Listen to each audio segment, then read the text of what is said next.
Hello, and welcome to another Sports NextDoor podcast. My name is Owen. Today is Thursday, July 15th.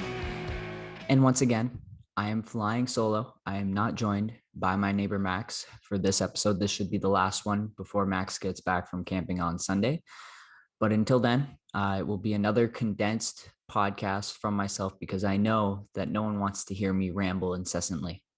What's lined up on the docket? We've got basketball storylines. I'm going to give you guys my reactions from Game 4 of the NBA Finals between the Bucks and the Suns. We've got Talkin Hockey a little bit, just kind of touching on what to expect coming up over the next couple of weeks. A little bit of Football Fan Cave and some baseball. And then I guess the thing I'll say before I really dive into those other segments is the Olympics are starting a week from yesterday is when the first couple events for softball will start running. And then officially opening ceremonies a week tomorrow. So circle your calendars, folks. The Olympics are back. It's very exciting. We get to catch up on a bunch of sports that you probably haven't thought about in 4 years. It will be the center of more than just sports, a lot of economic, political, human rights issues will come to the forefront, and hopefully we'll be able to talk about a couple of those as well, besides the incredible athletic feats that we will be about to witness. But until then, we will talk about the sports that are closer to home and not all the way in Japan, where the only time you're able to watch is from 8 p.m. Eastern to 8 a.m. Eastern, which I will not be doing. So it'll be a lot of catch up during the days on CBC here in Canada. Let's jump right into it, shall we? The NBA Finals, Game 4. Milwaukee evens up the series with a really, really solid fourth quarter. The game was close, the closest game of the series, which is exactly what everyone has been asking for. I don't think it matters necessarily that these are two small market teams. If you get basketball of this quality, everyone's going to tune in. And this game is a huge payoff for what we have been waiting for these first couple of games of the finals, and why people anxiously await 3 full days of rest before the next game. And it allows guys to be healthy, or as healthy as they can be. We saw Chris Paul struggling with a bit of a hand injury. Giannis still looks solid, although not as aggressive looking for points as he has been in the other couple of games. But overall, the product is really, really good. And we didn't have any super long reviews that really bit into the game and took away from it. So pretty much all you can ask for from an NBA Finals game. Devin Booker and Chris Middleton both have their kind of explosive games. You knew that it was coming from Middleton. He usually has 1 or 2 each series, and Devin Booker has been pretty inconsistent overall, not shooting incredibly well across the entire playoffs. And a lot of that has been due to the incredible play of DeAndre Ayton. And then obviously a couple great games from Campaign, Mikal Bridges, and then Chris Paul has had a couple. So Devin Booker really has been a consistent mid-teens point scorer. And then he has a couple of games where he goes off and people are comparing him to Kobe again, because that's what we love to do. And he had 42 tonight. Middleton matches him basically with 40, both making some incredible shots. But in the end, the difference between the two is Devin Booker with 5 fouls in the third quarter, and has to sit over half of the fourth, comes in, big moment where he tries idiotically to take a 6th foul on a fast break. The refs don't call it. The Bucks still get the basket. That could have been one of the biggest no calls in NBA history if the Suns had come back and won that game, but not to be. And he gets away with that big 6th foul. That's one of those blatant moments where you can tell the NBA has a bit of a directive where we don't want to see any stars leave this game, and they're going to get a little bit of preferential treatment in order to keep ratings up. Because if Booker goes out of that game, who knows how many people turn off their TVs at that point. What it leads to is an incredibly awesome and exciting last 3 minutes. Giannis with a overall LeBronian type finals right now. He had 26, 14, and 8 tonight, and then 2 really clutch defensive plays down the stretch. Of course, the block that everyone is talking about, the unbelievable athleticism and heart to face Chris Paul, or pardon me, Devin Booker, then recover completely 180, get in the air, and fully clean all ball block at the rim on DeAndre Ayton trying to throw down the lob. It was simply stupendous from Giannis. And then basically the next defensive possession bothers Chris Paul enough in the pick and roll to knock the ball loose, and Milwaukee gets out in transition. And those 2 really were the 2 deciding plays where Phoenix couldn't get a score.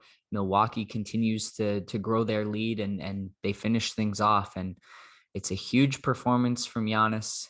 And if you're Phoenix right now, you have to be a little worried because he is the best and most dominant player in this series, and he has exerted his will in the last 3 games, I would say. 2 of those resulting in wins. And the deeper this series goes, the more physicality is going to play a factor. Now, if you're Phoenix on the other side, you can argue and say, maybe physicality used to matter in the old NBA finals, but in this new league, a premium is placed on shooting, and we're just 2 more lights out 3-point shooting games away from the Phoenix Suns raising the Larry O'Brien trophy. They've tended to shoot well at home. This is it. This is a huge, huge game in this series. Game 5, of course, and Game 7. It's pretty cliche, but they're the 2 biggest ones, and they just got to be hoping that they can up the shooting percentage a little bit for this next game and have games similar to Game 1 and 2. The other thing that Phoenix is going to either feel worried about or hopeful about is that Chris Paul had a really poor game. 10, 4, and 7. That's okay for the type of role that he plays, but 5 turnovers, a guy that you usually are so reliable, and he's not going to turn the ball over.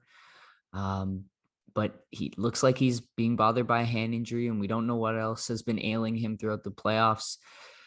Smaller players typically do have a tougher time when it gets to this late stages of the playoffs. Of course, Drew Holiday, really, really inconsistent and quite frankly, not a great shooter throughout the playoffs. But there's one thing that he brings is physical defense, and he is making Chris Paul's life torturous.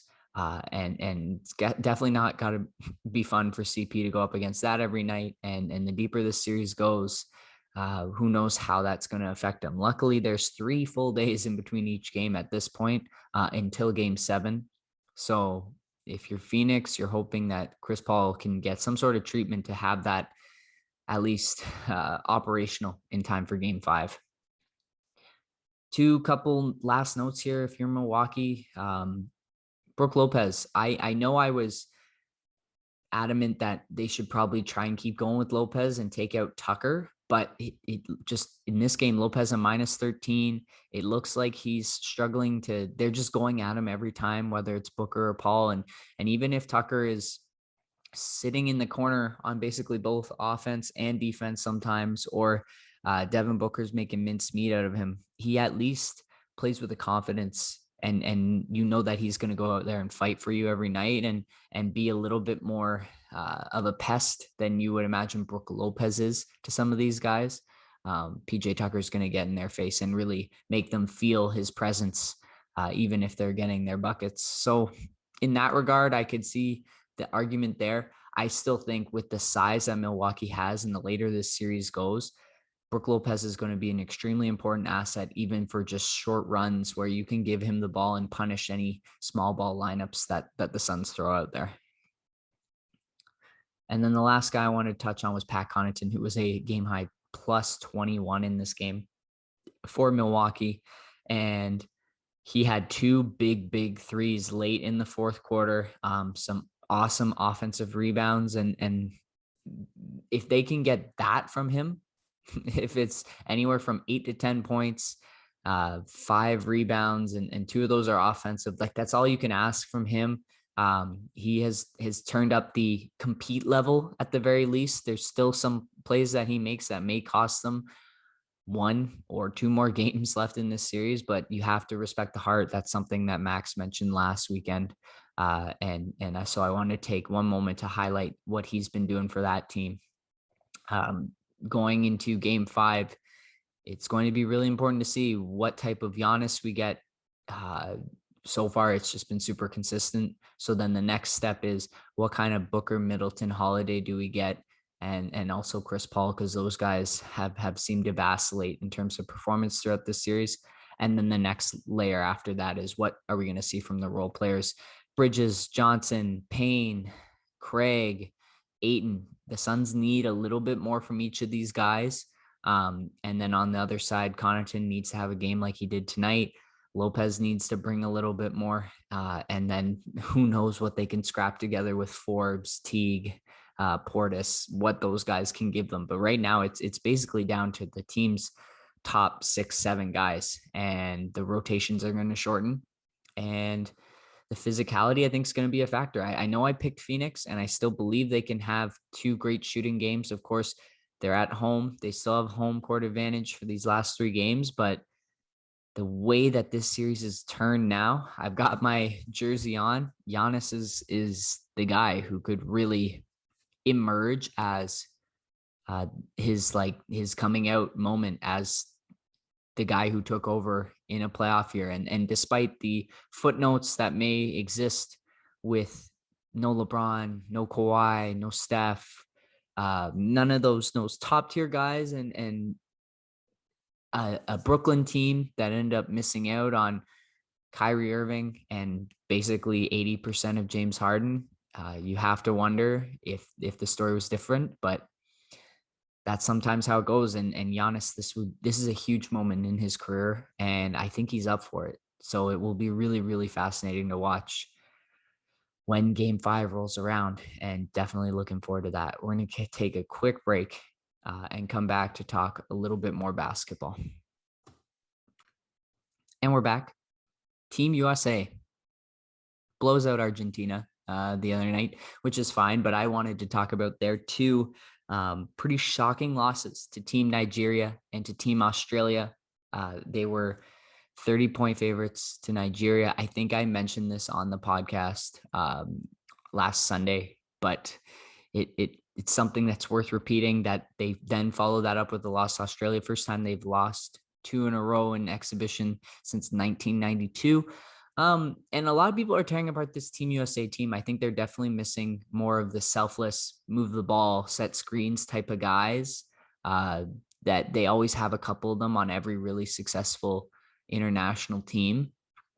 They could really use Kyle Lowry right now, but obviously he didn't want to play. But the other thing I wanted to say is the world is catching up, and it's exciting. Obviously, we're here in Canada, really frustrating, disappointing loss to the Czech Republic in our Olympic qualifying. But not just Canada, man. Slovenia making for the first time with Luka. Giannis not playing with Greece, but there's Jokic. There's these great teams in Spain and France. And just overall, like, look at this Nigeria team. Obviously, a lot of these guys now do play in the NBA, but it's growing across the world in terms of popularity. Basketball is a game like soccer that you can pick up. It's relatively inexpensive, and you can play it almost anywhere. And that's happening. And it's exciting to have more competition for this Team USA. It's fun to cheer against them, and also fun to just watch the combination of players. When will you ever see Lillard play with Durant and Draymond and and Zach LaVine, who had a nasty dunk against Argentina, by the way. But it's cool that the world's catching up, and I'm looking forward to the Olympic basketball, not just 5-on-5, but 3-on-3 as well, because the talent is really, really exciting. The next piece of news I wanted to talk about in the basketball world, the 76ers are opening up the Simmons trade discussions to a greater degree, and it seems pretty final that he is going to be moved at some point. And while we know his limitations, there have to be a couple of teams just absolutely licking their chops to get their hands on him, because he is still young enough You worry about some of the mental stuff, but maybe he just needs the right situation, even the right coach. The right camp maybe isn't there with him, but if he has someone who can completely change his vision, then he becomes an incredible player, because we've seen the tools and the foundation that he has. You just worry about what that final mental stage is for him, and I think he could pair really well with a perimeter guard uh, as a sidekick, and just Philly is not the fit. So you could see him going to Washington for Bradley Beal, to Portland for Damian Lillard. I don't know if the sides have the assets to get it done, but something to follow for sure, because if he moves, it's a big deal. And Philly's definitely looking to try and get a win now guy to put with Embiid coming back in that trade. And then the last piece of news I had here was Willie Green hired as the New Orleans Pelicans head coach. I don't know too much about him. Obviously, Zion has to have approval there. And if not, then you hope that something was said. Otherwise, they're making a pretty big mistake. But it won't take much to improve on what Stan Van Gundy left behind. Defense, I hope, is something that Green is going to take into account, because the team last year had the potential to be a really, really strong defensive team, and was just horrendous. And so if you've got Zion doing his thing on the offensive end, really, if you get a couple of stops, you're going to win a ton of games. And hopefully the Pelicans, that means for them that they'll be on the upswing next season. I'm going to roll right into the Talkin Hockey segment. Not much here. I know there's a ton of news in the hockey world, but I'm just not prepped or following along closely enough to be able to give you analysis on all of it.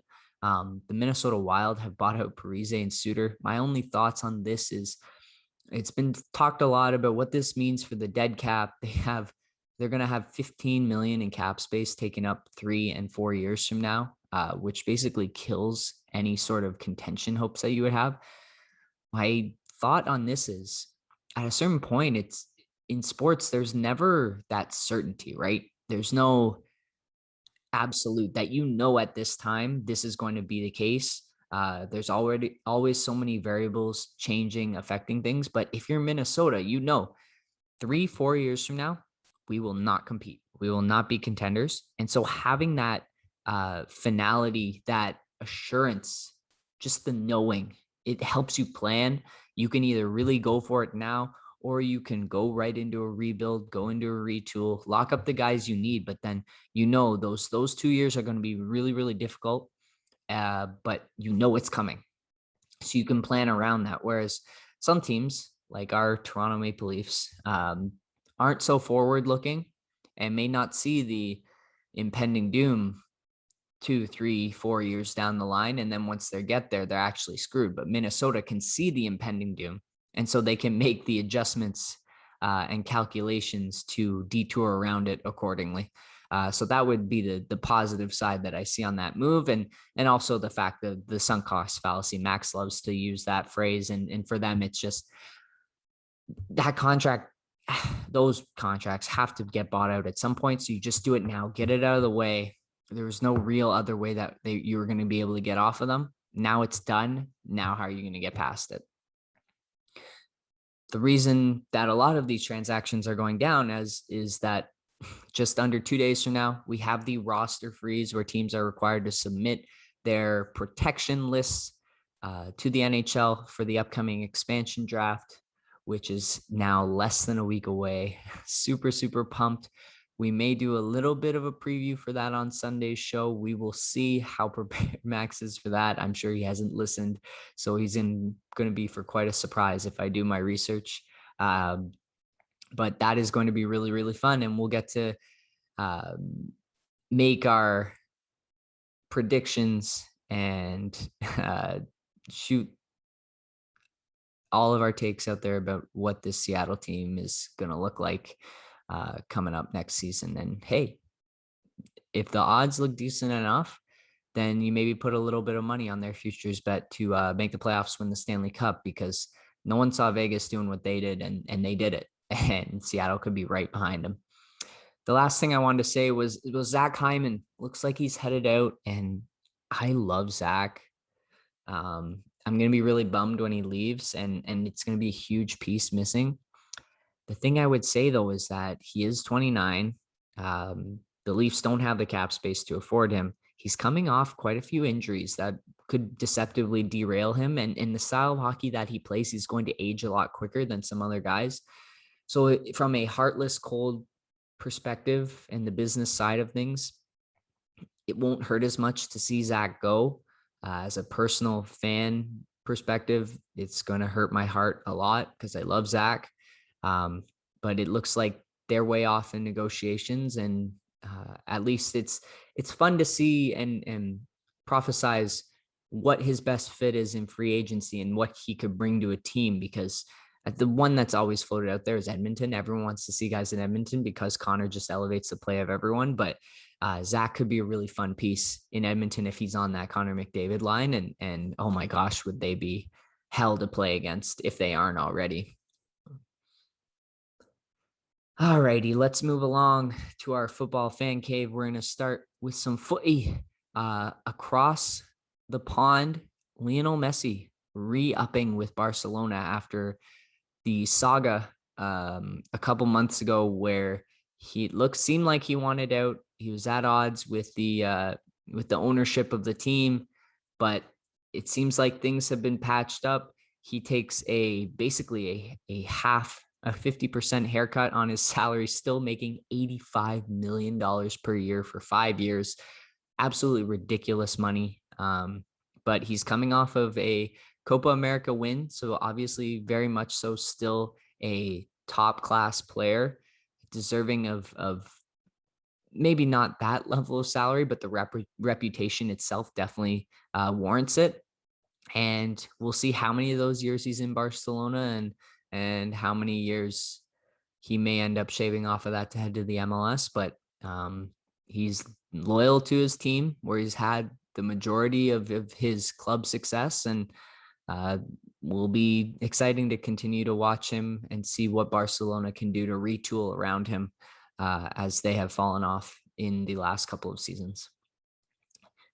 Back home in Canada, Toronto FC and Club Football de Montreal finally headed back across the border. Our first kind of the big North American sports leagues.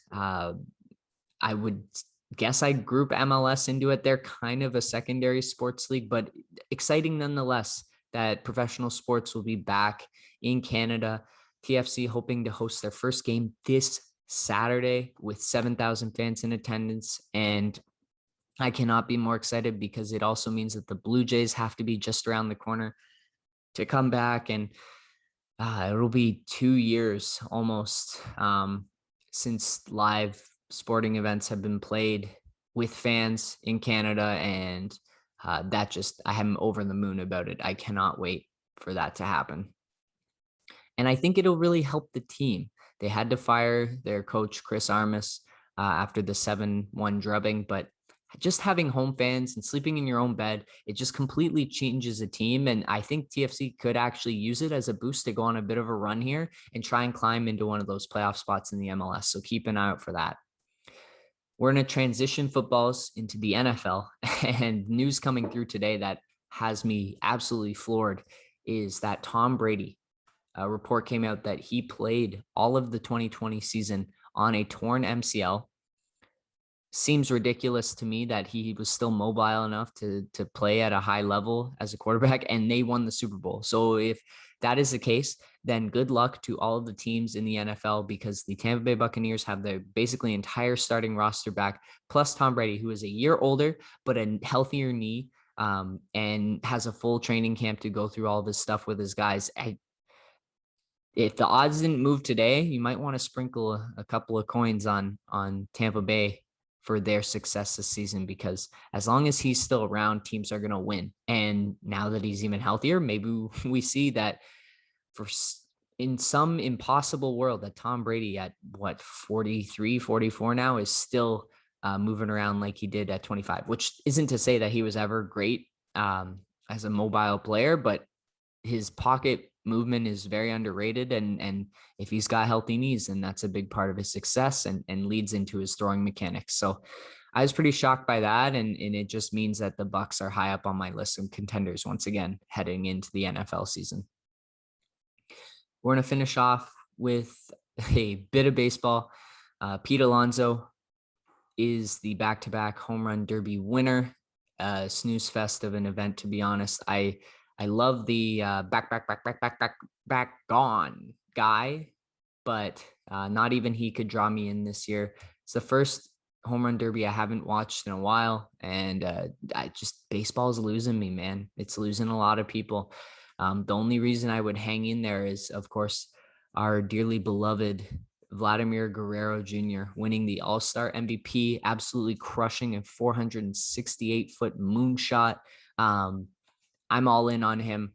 I think he's right up there for American League MVP, and he is the guy that I'm going to tune into night in and night out to watch the Blue Jays as they make their run towards the playoffs. Not for anything else. Rob Manfred, take a look in the mirror and fix your product. That's it for me. In the past, I have had the moniker of Obi-Wan due to my name starting with an O, but on this one, once again, I am flying Han Solo. I apologize, nerdy Star Wars reference, but I finally finished the final season of the Clone Wars today, so I was in the mood. Thanks, everyone, so much for listening. Appreciate all of the support, and thank you for continuing to listen as I ramble on by myself while Max is gone. He will be back for the next pod, hopefully, and our content will improve after that. But thank you so much once again. Sports Next Door, signing out.